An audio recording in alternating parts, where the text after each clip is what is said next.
தெய்வம் நீ என்று உணர் யூடியூப் சேனல் உங்களை அன்புடன் வரவேற்கிறது.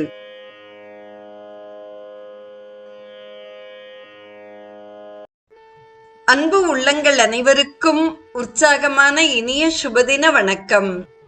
இன்றைய ஸ்ரீ கௌமாரம் நிகழ்வில் கந்தபுராணத்தில் உதித்தனன் முருகன் என்பதில் உதித்தனன் குறித்து சிந்தித்து பின் கதையை தொடர்வோம்.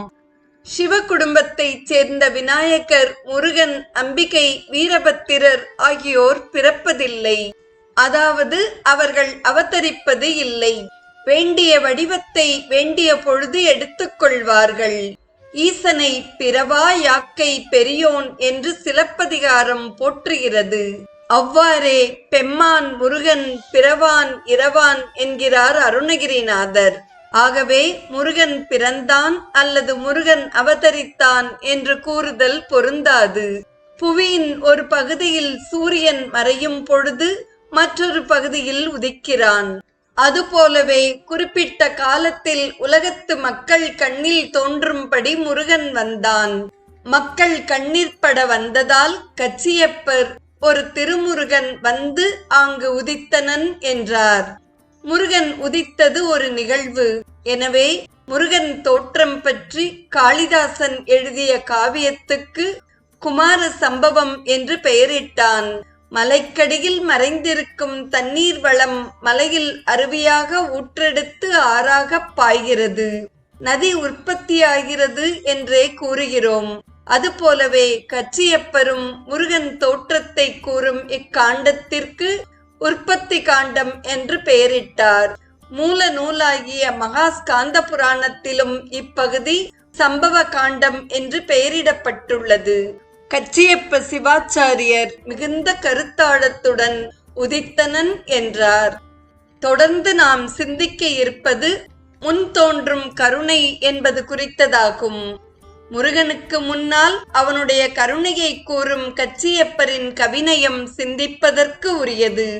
முதலில் முருகனின் கருணைக்கூர் முகங்கள் ஆறினை கூறினார்.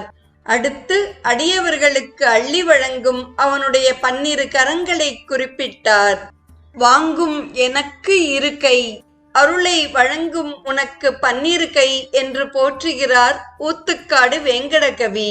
கருணை பொழியும் முகங்களையும் அருளை வழங்கும் கரங்களையும் கொண்டு ஒப்பற்ற முருகன் உதித்தான். அவன் உதித்ததன் நோக்கம் சூரசம்ஹாரம் மட்டுமா? இல்லை இல்லை, உலகம் உய்வதற்காகவே அவன் உதித்தான்.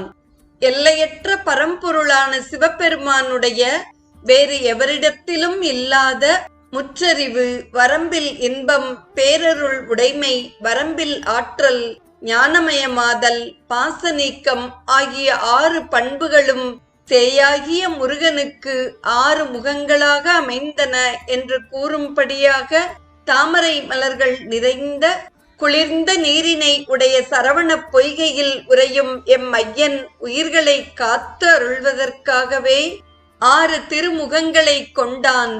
ஆறுமுக சிவனே ஆறுமுகன் என்பது கருத்து. 6 தலையர் அருள் செய் ஆறுதலையாய் என்று உரைக்கிறது சுவாமிமலை நவரத்தின மாலை.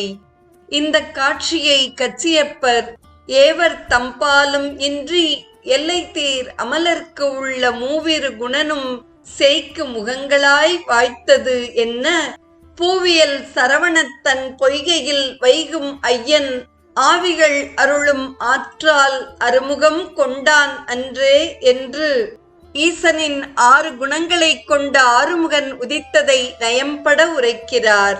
வேதங்களின் முடிவாகிய உபநிடதங்களும் மனத்தினாலும் வாக்கினாலும் அளந்து உரைத்திட அரிதாகி எங்கும் நீக்கமர நிறைந்து நிர்மலனாகிய சிவபெருமானே ஆறுமுக உருவத்துடன் தோன்றி அருளுடன் சரவண பொய்கையில் மனம் கமழ்கின்ற தாமரை மலர் மீது வீற்றிருந்து அருளினான்.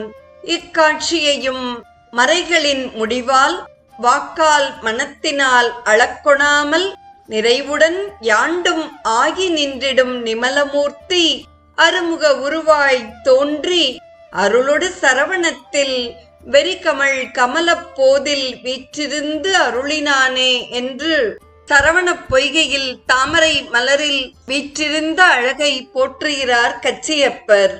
இறைவன் மனத்திற்கும் வாக்கிற்கும் எட்டாதவன் என்ற பொருளில் உபநிடதம் யதோ வாச்சோ நிவர்தந்தே அப்ராப்ய மனசா சக்கக என்று உரைக்கிறது. மாற்றம் மனம் கழிய நின்ற மறையோன் என்கிறார் மணிவாசகப் பெருமான். மொழிக்கும் நினைவுக்கும் எட்டாத நின் திருமூர்த்தம் என்பார் அபிராமி பட்டர். சரவணப் பொய்கையின் கரையில் இருந்த மரங்கள் பந்தலின் தூண்கள் போல் இருந்தன. மரங்களின் கிளைகள் விரிந்து பரவி பந்தலை போல் காட்சியளித்தன. மரங்களில் இருந்த மலர்களும் கனிகளும் பந்தலில் கட்டிய அலங்கார பொருட்களைப் போல் விளங்கின. இவ்வாறான இயற்கை சூழலில் இறைவன் குழந்தையாக வீற்றிருந்தான்.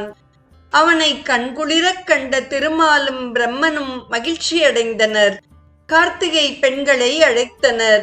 போற்றி உரைத்தற்கரிய பெருமையும் தூய்மையும் உடைய சரவணத்தில் ஆறுமுகப் பெருமானாக வீற்றிருந்து அருளும் குமரனுக்கு உங்களது இரு தனங்களில் இருந்து ஊறும் பாலமுதத்தை ஊட்டி நாளும் வளர்ப்பீராக என்று கார்த்திகை பெண்களிடம் திருமாலும் மற்ற தேவர்களும் உரைத்தனர்.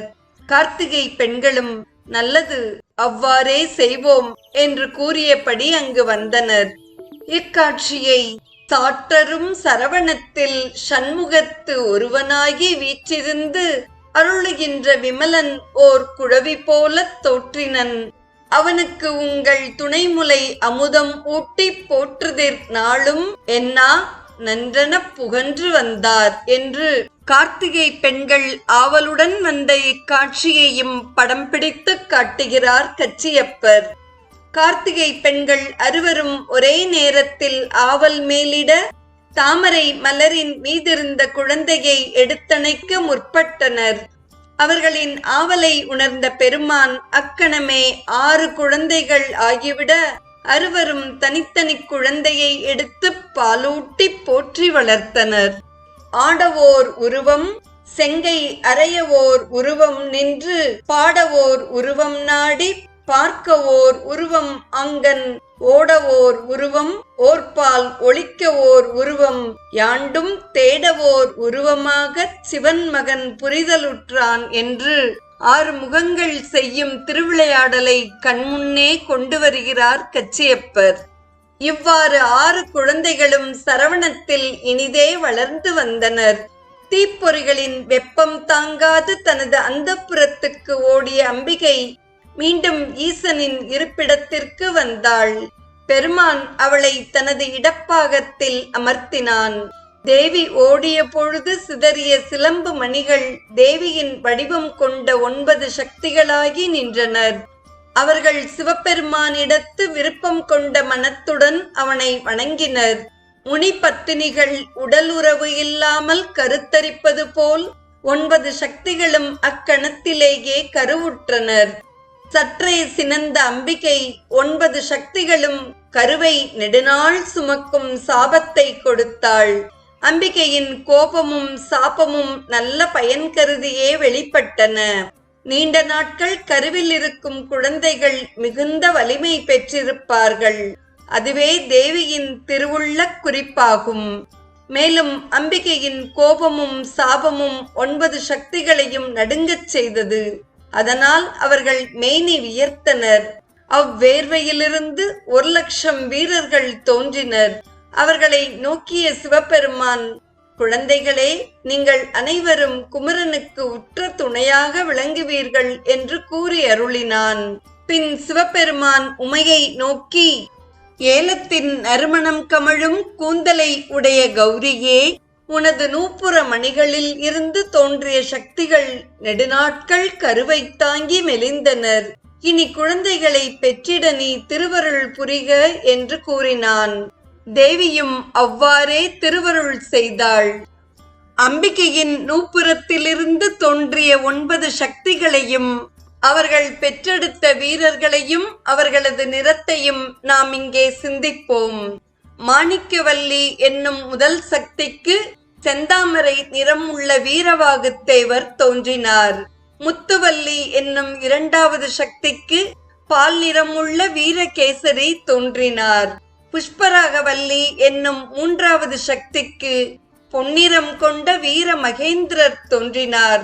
கோமேதகவல்லி என்னும் நான்காவது சக்திக்கு கத்திரிப்பூ நிறம் கொண்ட வீர மகேஸ்வரர் தோன்றினார். வைடூரியவல்லி என்னும் ஐந்தாவது சக்திக்கு வெண்ணீலமும் பச்சை நிறமும் கலந்து வீர புரந்தரர் தோன்றினார். வைரவல்லி என்னும் ஆறாவது சக்திக்கு இந்திர நீல நிறம் கொண்ட வீரராக்கதர் தோன்றினார். மரகதவல்லி என்னும் ஏழாவது சக்திக்கு பச்சை நிறமுள்ள வீர மார்த்தாண்டர் தோன்றினார்.